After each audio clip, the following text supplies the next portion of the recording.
Hey guys, what's up? In this video, I'm going to show you how to customize lock screen in Galaxy A06 device. So you have to go to settings here first of all and then scroll so that we have an option of a lock screen.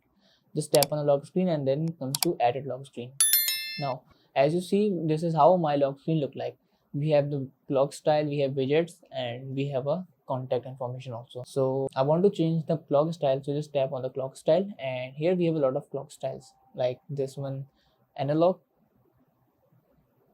We have a calendar also, we have digital also, so I am selecting analog. Now just tap on widgets and let's change any widget from here, like I am selecting calendar. You see the area is already full, so let me cancel the first one and then select this one. So as you see, the calendar is now come. So guys, this is how we can change the lock screen type. We can also change these icon like call and camera. We can select any other icon, so just tapping it and then choose flashlight so that the flashlight comes here.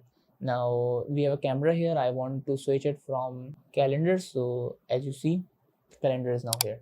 So that's how we can change the lock screen type in Galaxy A06 device. That's it about the video. If this video helped you guys, kindly like the video and follow us for more tips and tricks. See you guys in next video. Take care.